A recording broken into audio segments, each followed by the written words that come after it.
السلام علیکم ورحمۃ اللہ وبرکاتہ۔ الحمد للہ نحمده ونستعینه ونستغفره ونؤمن به ونتوکل علیہ ونعوذ باللہ من شرور انفسنا ومن سیئات اعمالنا من يهده اللہ فلا مضل له ومن يضلله فلا هادی له ونشهد أن لا إله إلا الله وحده لا شريك له ونشهد أن سيدنا ومولانا محمدا عبده ورسوله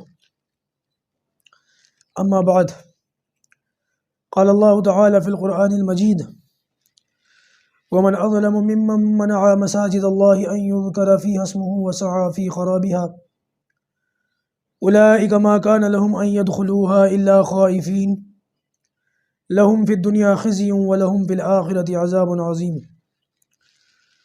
وقال تعالى: ما كان للمشركين أن يعمروا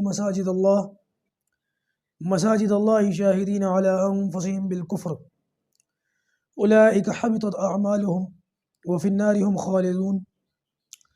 وقال تعالى: أجعلتم سقاية الحاج وعمارة المسجد الحرام كمن آمن بالله واليوم الآخر. وقال تعالى: في بيوت أذن الله أن ترفع ويذكر فيها اسمه يسبح له فيها بالغدو والآصال رجال لا تلهيهم تجارة ولا بيع عن ذكر الله وإقام الصلاة وإيتاء الزكاة يخافون يوما تتقلب فيه القلوب والأبصار. صدق اللہ العظیم.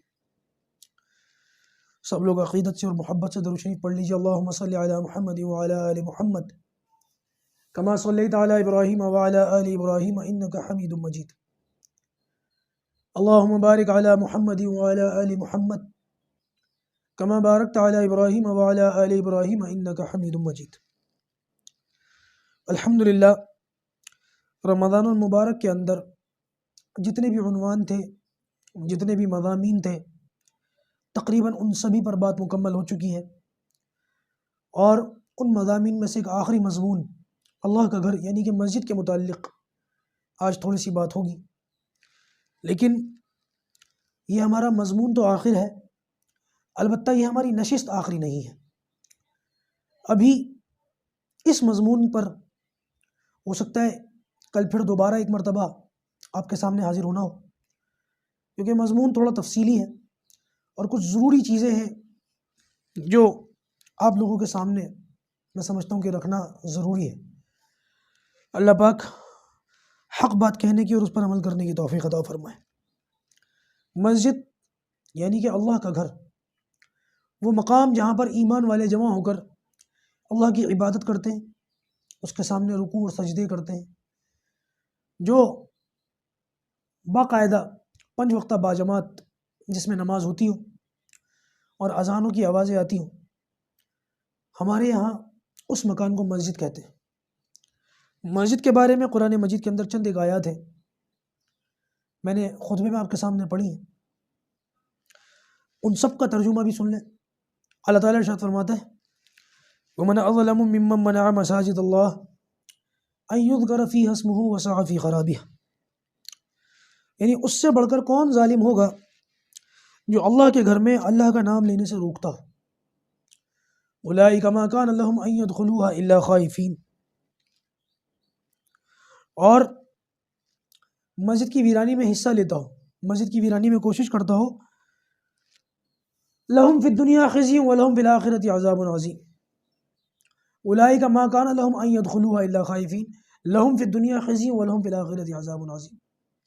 اس آیت میں اللہ پاک نے ان لوگوں کی ایک طریقے سے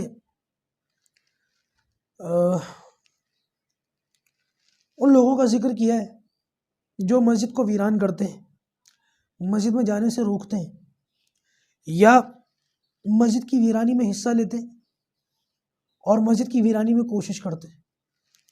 ان لوگوں کا ذکر کیا اور ایک طریقے سے ان کی ہجو جو ہے وہ کہ یہ ایک بہت خراب بات ہے، خراب عادت ہے. اللہ تعالیٰ نے فرمایا کہ ما کان للمشرکین ما كان للمشركين أن يعمروا مساجد الله شاهدين على أنفسهم بالكفر مشرکین کو یہ زیب نہیں دیتا کہ وہ مسجد کو تعمیر کریں۔ جو مشرکین ہیں اللہ کو مانتے ہیں لیکن اللہ کے ساتھ کچھ اور خداؤں کو بھی مانتے ہیں، کچھ اور خداؤں کو بھی خدا سمجھتے ہیں، باطل اور نقلی خدا اور جھوٹے خدا، ان کو بھی اللہ تبارک و تعالیٰ کے برابر سمجھتے ہیں۔ تو ایسے شخص کو اصطلاح میں مشرک کہا جاتا ہے۔ تو مشرک اگر کوئی مسجد بناتا ہو یا مسجد کی تعمیر میں حصہ لیتا ہو، یا اس کو زیب نہیں دیتا، اس لیے کہ مسجد کو بنانا خالص ایمان والوں کا شیوا ہے۔ آگے اللہ تعالیٰ فرماتا ہے اجعلتم سقایۃ الحاج وعمارۃ المسجد الحرام کمن آمن باللہ والیوم الآخر وجاہد فی سبیل اللہ لا یستوون عند اللہ۔ کیا تم یہ سمجھتے ہو کہ حاجیوں کو پانی پلانا اور مسجد حرام کو بنانا، اس کی تعمیر کرنا، یہ عمل برابر ہے اس کے جو ایمان لایا اللہ پر اور آخرت کے دن پر اور جہاد کیا اللہ کے راستے میں؟ برابر نہیں ہو سکتے۔ لا یستوون عند اللہ، یہ دونوں برابر نہیں ہیں اللہ تعالیٰ کے نزدیک۔ دیکھیں، ہم سب جانتے ہیں کہ مساجد میں اس کائنات میں سب سے بڑی مسجد کون سی ہے اس دنیا میں؟ مسجد حرام۔ تو نبی کریم صلی اللہ علیہ وسلم کے زمانے مبارک سے پہلے جو زمانہ جاہلیت تھا، اس میں جو مشرکین تھے وہ وہاں پر حج کرنے والوں کو، اس زمانے میں بھی حج تھا جیسا بھی تھا، ٹوٹا پھوٹا، اس کی شکل بدل دی تھی انہوں نے، اس طرح سے تو نہیں تھا جس طرح سے آج ہے۔ حج تھا، اس کی شکل بدل دی تھی، حج کے نام پر کچھ الگ الگ رسومات تھیں، اس کو ادا کرنے کے لیے لوگ جاتے تھے جیسے آج بھی مسلمان جاتے ہیں۔ تو یہ لوگ ان کو پانی پلاتے تھے حاجیوں کو اور بڑا ثواب سمجھتے تھے اور مسجد حرام کی تعمیر کرتے تھے۔ تو اللہ تعالیٰ نے فرمایا کہ تم اللہ پر ایمان نہیں لائے، آخرت پر ایمان نہیں لائے، اللہ کے راستے میں جدوجہد نہیں کی، کوشش نہیں کی، اور تم یہ 2-3 عمل کر کے یہ سوچتے ہو کہ ان لوگوں کے برابر تم ہو جاؤ گے اللہ تعالیٰ کے نزدیک۔ ایسا نہیں ہو سکتا۔ ایسے اللہ تعالیٰ نے ایک اور موقع پر فرمایا فی بیوت اذن اللہ ان ترفع ویذکر فیہا اسمہ یسبح لہ فیہا بالغدو والآصال۔ وہ گھر جن کو بلند کرنے کا حکم اللہ نے دیا، وہ گھر ہیں جس میں ایمان والے اس کی تسبیح کرتے ہیں صبح شام، اللہ تعالیٰ کا ذکر کرتے ہیں، اس کی تسبیح کرتے ہیں، اس کی تعریف کرتے ہیں صبح شام۔ وہ گھر ہیں جس کو اللہ تعالیٰ نے بلند کرنے کا حکم دیا۔ پھر اگلی آیت میں فرمایا رجال لا تلہیہم تجارہ لا بیع عن ذکر اللہ واقام الصلاۃ وایتاء الزکاۃ، یعنی کہ ان کی تجارت ان کو نہیں روکتی نماز پڑھنے سے، زکوٰۃ دینے سے۔ وہ لوگ تجارت بھی کرتے ہیں، کام کاج بھی کرتے ہیں، مزدوری بھی کرتے ہیں، لیکن ان کا اپنے ان کام کاج میں، ان مزدوری میں، ان تجارتوں میں لگنا ان کو نماز پڑھنے سے، زکوٰۃ دینے سے نہیں روکتا۔ وہ زکوٰۃ بھی دیتے، نماز بھی پڑھتے، دنیا میں لگ کر اللہ کو نہیں بھولتے۔ ایمان والوں کی اللہ تعالیٰ نے یہاں پر تعریف فرمائی ہے۔ چند ایک آیتیں تھیں اور ان کا ترجمہ تھا جو میں نے آپ کے سامنے رکھا۔ اب مجھ سے کسی نے کہا تھا کہ جی وہ آیت کا جو ہے حوالہ بھی دے دیا کریں، سورت نمبر، آیت نمبر، تو انشاءاللہ اس کی کوشش کروں گا پھر سے، آئندہ کے اسباق میں کبھی اس کی ضرورت پڑی تو انشاءاللہ حوالے کے ساتھ بتاؤں گا۔ دراصل جب میں کتاب پڑھتا ہوں، دیکھتا ہوں، تو اس موقع پر جو ہے نا اتنا زیادہ وقت نہیں ملتا کہ ان سب چیزوں کو نوٹ کر کے رکھوں، اس لیے میں اللہ کا شکر ہے میں خود بھی قرآن حافظ ہوں تو مجھے آسانی سے قرآن کی آیتیں یاد ہیں تو میں ایسے ہی پڑھ دیتا ہوں۔ بہرحال احادیث سے سن لیں مسجد کے متعلق اللہ کے رسول صلی اللہ علیہ وسلم نے کیا فرمایا۔ اللہ کے رسول صلی اللہ علیہ وسلم نے ارشاد فرمایا کہ جو شخص یہ دعویٰ کرتا ہو کہ اس کو اللہ سے محبت ہے، اس کا یہ دعویٰ تب تک قابل قبول نہیں ہے جب تک کہ اس کو مجھ سے محبت نہ، اپنے بارے میں فرمایا اللہ کے رسول نے۔ اور اگر کوئی شخص یہ دعویٰ کرے کہ اس کو مجھ سے محبت ہے، اللہ کے رسول سے محبت ہے، تو اس کے اس دعوے کا اعتبار نہیں ہوگا جب تک کہ وہ میرے صحابہ سے محبت نہ کرے۔ اس جملے میں دیکھ لیں آج کے دور میں کچھ باطل فرقے ہیں نا جو اللہ کے رسول کو تو مانتے، صحابہ کو نہیں مانتے۔ بس اللہ تعالیٰ ایسے لوگوں کو ہدایت دے۔ تو اللہ کے رسول نے فرمایا کہ اگر کوئی شخص مجھ سے محبت کا دعویٰ کرتا ہو، اس کے اس دعوے کا کوئی اعتبار نہیں ہے جب تک کہ وہ میرے صحابہ سے محبت نہ کرتا ہو۔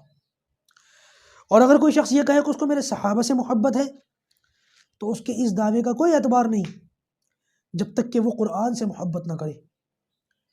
اور اگر کوئی شخص یہ دعویٰ کرتا ہو کہ اس کو قرآن سے محبت ہے، تو اس کا یہ دعویٰ قابل قبول نہیں جب تک کہ وہ مسجد سے محبت نہ کرتا ہو۔ اندازہ لگائیں یہ کتنی پیاری حدیث ہے، یعنی کہ جو شخص یہ دعویٰ کرتا ہو کہ اس کو اللہ سے محبت ہے، اس کو یہ ثابت کرنا پڑے گا کہ اس کو اللہ کے رسول سے بھی محبت ہے۔ جو شخص یہ دعویٰ کرے کہ اس کو اللہ کے رسول سے محبت ہے، اسے یہ یقین دلانا پڑے گا کہ اس کو صحابہ سے بھی محبت ہے۔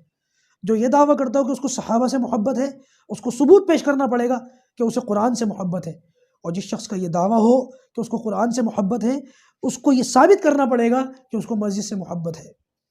یعنی کہ مسجد سے محبت، قرآن سے محبت ہے، قرآن سے محبت، صحابہ سے محبت ہے، اللہ کے رسول سے محبت ہے، اللہ سے محبت ہے۔ مسجد کے تعلق سے کتنی باتیں آ گئیں، مسجد سے محبت کتنے آگے تک لے جاتی ہے بندے کو۔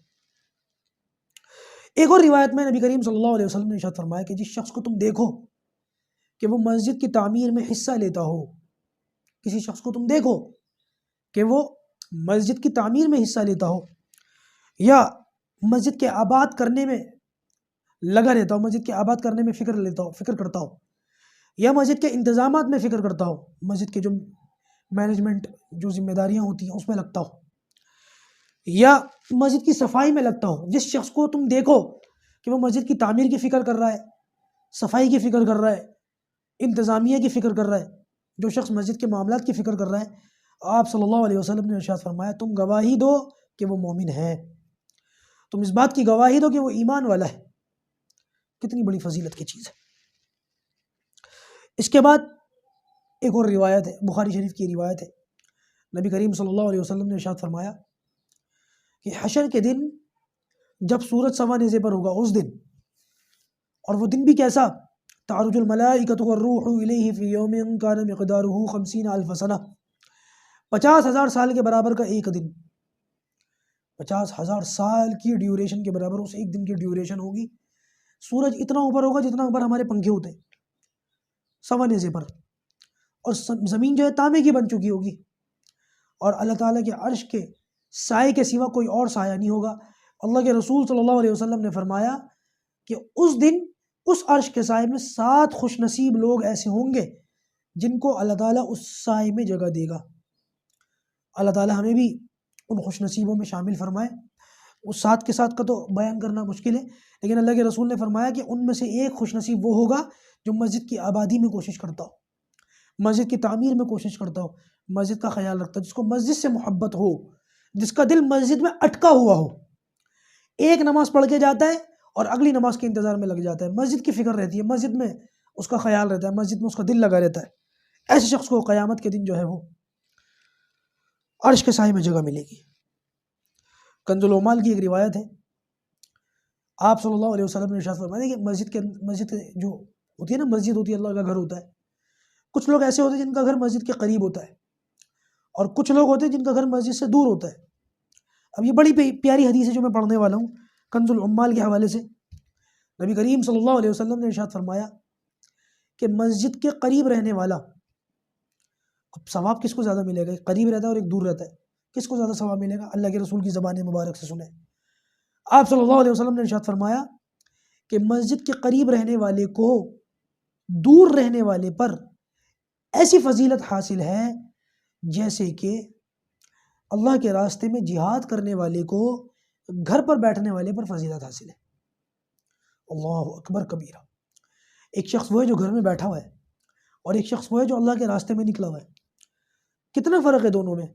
اللہ کے رسول نے فرمایا قریب رہنے والا ایسا ہی ہے دور رہنے والے پر۔ البتہ یہ بات یاد رکھیے گا کہ گھر میں بیٹھنے والے بھی 2 طرح کے ہوتے ہیں، ایک تو یہ اللہ کے راستے میں نکل گیا، اور ایک یہ جو گھر پہ بیٹھ گیا۔ تو یہ جو بیٹھنے والا ہے یہ ایک نہیں ہے بلکہ 2 بیٹھنے والے ہیں۔ ایک بیٹھنے والا تو وہ ہے کہ جو نکلنا چاہتا تھا لیکن معذور تھا، نہیں نکل سکا، ہاتھ یا پیر ٹوٹا ہوا تھا، خراب تھا، کٹا ہوا تھا، نہیں نکل سکا، تو اس شخص کو، اس معذور بندے کو بغیر نکلے بھی نکلنے کا ثواب ملے گا۔ اور ایک شخص وہ ہے جس کے پاس کوئی عذر نہیں ہے، بیمار نہیں ہے، پریشان نہیں ہے، نکلنا چاہے تو آسانی سے نکل سکتا ہے، اللہ کے راستے میں جا سکتا ہے، جہاد کر سکتا ہے، لیکن پھر بھی اپنی سستی میں اور کاہلی میں بیٹھا رہا، تو اللہ کے رسول صلی اللہ علیہ وسلم نے ارشاد فرمایا کہ قریب رہنے والے کو دور رہنے والے پر جو وہ فضیلت حاصل ہے جو اللہ کے راستے میں نکلنے والے کو گھر بیٹھنے والے پر فضیلت حاصل ہے۔ تو یہاں پر بیٹھنے والا یہ مراد ہے جو نکل سکتا تھا لیکن اپنی عاجزی اپنی کاہلی کی وجہ سے سستی کی وجہ سے نہیں نکل سکا، یہ وہ بیٹھنے والا۔ تو اس سے اندازہ لگائیے کہ مسجد کے قریب رہنے والے کو کتنا ثواب ملتا ہے۔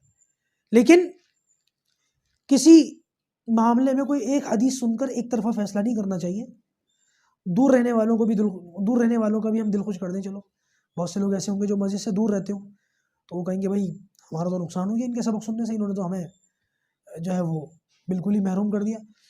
تو لہٰذا اس تعلق سے نبی کریم صلی اللہ علیہ وسلم ہی کی ایک اور حدیث ہے، وہ سن لیجیے۔ جو شخص مسجد سے دور رہتا ہے اور وہ مسجد کی طرف نماز پڑھنے کے لیے آتا ہے تو فرمایا کہ جتنے قدم وہ رکھتا ہے ہر قدم کے رکھنے پر اللہ تعالیٰ ایک گناہ معاف فرماتے اور ہر قدم کے اٹھانے پر اللہ تعالیٰ ایک نیکی لکھتے۔ اللہ اکبر کبیرہ۔ تو دور رہنے والے بھی محروم نہیں ہیں، جتنے زیادہ قدم چلیں گے اتنے گناہ معاف ہوں گے، اتنی نیکیاں لکھی جائیں گی۔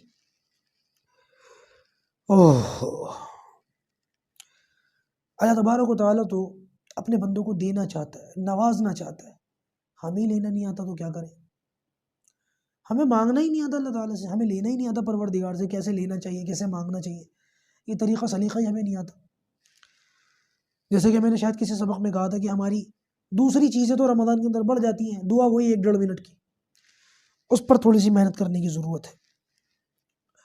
ایک ساتھی بتا رہے تھے، دعوت و تبلیغ کے ساتھی ہمارے، کہنے لگے کہ لنڈن میں یا پتہ نہیں کون سے علاقے میں، یورپ کے اندر تھے، کسی ملک میں، تو وہاں کے لوگوں نے بتایا کہ آس پاس جہاں پر مسلمان رہتے ہیں بہت سارے ایسے علاقے، کسی ایک علاقے کی بات نہیں ہے، اور بہت سارے ایسے علاقے جہاں پر مسلمان آباد ہیں، رہتے ہیں، اور مسجد نہیں ہے آس پاس، 20 کلومیٹر 30 کلومیٹر 40 کلومیٹر ڈرائیو کر کے نماز پڑھنے جانا پڑتا ہے۔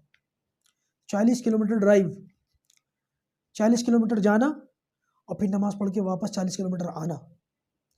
آپ اندازہ لگائیں، کہنے لگے کہ ایسے بہت سارے لوگ جو فجر میں جاتے ہیں پھر واپس آتے ہیں، ظہر میں جاتے ہیں پھر واپس آتے ہیں، اور اپنے کام کی روٹین ایسی کر رکھی ہے کہ بس عصر تک تو چھٹی کر لیتے ہیں، اور عصر میں پھر مسجد جاتے ہیں، عصر پڑھتے ہیں، مغرب پڑھتے ہیں، عشاء پڑھتے ہیں، پھر گھروں کو لوٹتے ہیں، کیونکہ اتنی لمبی ڈرائیو جو ہے کہ عصر پڑھ کے واپس جائیں گے تو مغرب مشکل ہو جائے گی، اور مغرب میں یہی کام کریں گے تو عشاء مشکل ہو جائے گی، لہٰذا عصر میں جاتے ہیں، مغرب اور عشاء ساتھ میں پڑھ کے پھر واپس گھر لوٹتے ہیں۔ کیسے کیسے لوگ ہیں؟ تو کہتے ہیں ہماری جماعت تھی وہاں پر، تو ہم سے وہاں کے لوگوں نے پوچھا کہاں سے آئے ہو؟ کہتے ہندوستان سے، دلی سے۔ اللہ، دلی دعوت و تبلیغ کا مرکز ہے وہاں تو کہنے لگے کہ بڑے خوش ہوئے اور ہم سے پوچھا کہ آپ کے وہاں کتنی مسجدیں ہیں اور مسجدیں کتنی دور ہیں؟ تو کہنے لگے ہم نے بتایا کہ ہمارے یہاں جو مسجدیں ہیں اللہ کا فضل ہے کہ ایک ایک محلے میں کئی مسجدیں، بلکہ بعض تو ہر گلی میں مسجد، بلکہ بعض گلیوں میں تو ایک ایک گلی میں 2 مسجدیں۔ کہنے لگے سن کے خوش ہو گئے، اور خوش ہو کر کے کہنے لگے کہ آپ تو پھر مسجدوں میں بھیڑ لگا دیتے ہو گے۔ کہنے لگے سن کر شرم کے مارے گردن نیچے جھک گئی، میں ان کو کیا جواب دوں۔ ایک یہ لوگ ہیں جو 40 کلومیٹر ڈرائیو کر کے مسجد جاتے ہیں، اور ایک ہم لوگ ہیں کہ گھر کے برابر میں مسجد ہے، گلی میں مسجد ہے، لیکن کھجور منہ میں رکھ کر افطاری کے ٹائم مسجد جانے کو تیار نہیں۔ جب اللہ تعالیٰ کے سامنے یہ دونوں بندے کھڑے ہوں گے قیامت کے دن، کیا بنے گا ہمارا، کیا جواب دیں گے؟ کہ انہوں نے دوسرا سوال کیا کہ تمہارے یہاں مدرسے ہیں، مکتب ہیں، بچوں کو پڑھایا جاتا ہے قرآن مجید؟ کہاں پڑھایا جاتا ہے؟ کتنے جو ہے مدرسے ہیں؟ کہا ہر گلی میں مسجد مدرسہ ہے نا، ہمارے یہاں پورا دلی میں تو بہت مدرسے، ہر محلے میں 1-2 مدرسے، 4 مدرسے، 5 مدرسے، ایون کہ جس علاقے میں ہوں یہاں تو 5-6 مدرسے ہیں، ٹوٹل 10 گلیاں ہیں یہاں سنگم وہار کے اندر، صرف 10 گلیاں، اور ان 10 گلیوں میں 5 مدرسے ہیں۔ اب اندازہ لگا لیجیے مدارس کی تعداد کتنی ہے۔ تو کہنے لگے کہ انہوں نے پوچھا مدرسے کتنے کے؟ بہت سارے۔ پڑھائی ہوتی ہے؟ ہاں ہوتی ہے۔ بچوں کو پڑھایا جاتا ہے قرآن؟ ہاں قرآن پڑھایا جاتا ہے۔ کیا فیس لیتے ہیں؟ فری آف کاسٹ، فی سبیل اللہ، کوئی فیس نہیں۔ کہنے لگے پھر تو آپ لوگ بھیڑ لگا دیتے ہو کہ مسجد مدرسوں کے باہر؟ کہنے لگے ایک مرتبہ پھر شرم کے مارے گردن نیچے جھک گئی۔ اللہ، ہمیں تو یہ نعمت بغیر مانگے مل گئی، اس لیے ہم اس کی قدر نہیں کرتے۔ اللہ پاک ان چیزوں کی قدر کرنے کی ہمیں توفیق عطا فرمائے۔ بہرحال مسجدیں ہیں بھائی، اللہ کے گھر، ان کو آباد کریں، ان میں تھوڑا سا وقت دیں، ان میں تھوڑا سا جو ہے اپنے آپ کو بٹھائیں، ٹھہرائیں۔ میں نے شاید کسی اس میں بتایا بھی تھا کہ رمضان کے 30-40 کاموں میں سے ایک کام جو ہے مسجد کے اندر بیٹھنا ہے۔ اللہ کے رسول صلی اللہ علیہ وسلم نے ارشاد فرمایا کہ اگر کسی شخص نے چڑیا کے گھونسلے کے برابر بھی مسجد بنائی، چڑیا کے گھونسلے کے برابر جس نے مسجد بنائی، اتنی بڑی مسجد ہوتی ہے؟ کبھی بھی نہیں ہوتی۔ اچھا، اگر کوئی شخص اتنی بڑی جگہ کو، جتنا بڑا گھونسلہ ہوتا ہے، اتنی بڑی جگہ کو مسجد ڈکلیئر کر دے تو کیا ہمارے کو سجدہ ہو جائے گا، نماز ہو جائے گی اتنی سی جگہ میں؟ کبھی بھی نہیں ہوگی۔ تو اللہ کے رسول نے چڑیا کے گھونسلے کا لفظ کیوں فرمایا؟ بات دراصل یہ ہے کہ بہت سارے لوگ بیچارے کچھ غریب بھی ہوتے ہیں، مال اور دولت، روپیہ پیسہ ان کے پاس نہیں ہوتا، تو ایسے لوگوں کے بارے میں فرمایا کہ اگر وہ لوگ مسجد میں اتنا سا بھی حصہ لیں گے تو ان کا دل مایوس نہیں ہوگا کہ لوگ تو بڑا بڑا جو ہے صدقہ کرتے ہیں اور مسجدوں کے لیے دیتے ہیں اور اللہ کے راستے میں خرچ کرتے ہیں، میں کیسے دے دوں؟ تو اللہ کے رسول صلی اللہ علیہ وسلم نے یہ لفظ استعمال کر کے ان کا بھی حوصلہ بڑھایا۔ مسجد میں تو صدقہ اور زکوٰۃ کا روپیہ نہیں لگتا، میں تو مثال کے طور پر کہہ رہا تھا، کبھی آپ میں سے کوئی یہ سمجھ لے کہ صدقہ کا پیسہ، زکوٰۃ کا پیسہ مسجد میں لگا سکتے، نہیں، مسجد میں نہیں لگتا یہ پیسہ، صدقہ اور زکوٰۃ یہ غریب کا حق ہے۔ تو جس کسی شخص نے اتنی سی بھی مسجد بنا دی تو وہ شخص بھی ایسا ہے کہ اس نے اللہ تعالیٰ کے لیے گھر تعمیر کر لیا، اور قیامت کے دن اللہ تعالیٰ اس کو جنت میں محل دیں گے، جنت میں محل ملے گا مسجد بنانے پر۔ اندازہ لگائیے، کہیں پر پلاٹنگ ہو رہی ہو نا، کوئی جگہ کٹ رہی ہو، زمین کٹ رہی ہو، سستی کٹ رہی ہو، اور اس کا فیوچر ہو، تو پتہ لوگ کیا کرتے ہیں؟ کسی سے قرض لے کر بھی کرنا پڑے تو کرتے ہیں کہ بھائی ابھی اس وقت جو ہے نا پلاٹنگ ہو رہی ہے، زمین سستی ہے، بھاؤ بڑھ جائے گا، پیسہ میرے پاس نہیں ہے، تم دے دو، جب کل کو مہنگی بکے گی نا تب تمہیں دے دوں گا، زیادہ پیسے لے لینا، تم بھی بزنس کر لو۔ جب کہیں بھی ایسا کوئی موقع آتا ہے لوگ چھوڑتے نہیں ہیں، بٹور لیتے ہیں، لیکن جب کہیں بھی اللہ کے راستے میں مسجد میں خرچ کرنے کے ایسے مواقع آتے ہیں تو ہم لوگ پتہ نہیں کیوں سست پڑ جاتے ہیں۔ لہٰذا یہ سست پڑنے کا موقع نہیں ہوتا ہے، خوب بٹورنے کا موقع ہوتا ہے، اس لیے خوب اپنے لیے کریے، اللہ کے گھر میں پیسہ لگائیے۔ اور اس وقت اگر رمضان وغیرہ میں کہیں پتہ چل جائے، دیکھیے جو شخص اللہ کے لیے گھر بنائے گا مسجد کے اندر، اللہ تبارک و تعالیٰ جنت میں خود اپنے ہاتھ سے اس کے لیے محل بنائیں گے، فرشتوں کو بھی ہٹا دیں گے، تم نہیں بناؤ گے، اس بندے کا محل میں خود بناؤں گا، اللہ تعالیٰ فرمائے گا۔ یہ جو بلڈر ہوتے ہیں نا، ڈیلر ہوتے ہیں جو فلیٹ بناتے ہیں، ان کو آپ سے کتنی محبت کیوں نہ ہو، یہ کبھی بھی اپنے ہاتھوں سے اینٹ نہیں رکھیں گے آپ کے لیے، آپ کتنا ہی خوش کر دیں ان کو، یہ ہمیشہ مستریوں کو لگائیں گے، آپ یہ خود نہیں کریں گے۔ اور اللہ تعالیٰ خود کہہ رہا ہے کہ میں اپنے بندے کا محل خود بنا کر کے دوں گا، اندازہ لگائیے کتنی بڑی فضیلت کی چیز ہے۔ تو لہٰذا آپ میں سے اگر کسی کو کہیں بھی مسجد کے اندر کوئی تعمیراتی کام کا پتہ چلے تو انشاءاللہ عز و جل آپ اس میں کوشش کریں، جدوجہد کریں۔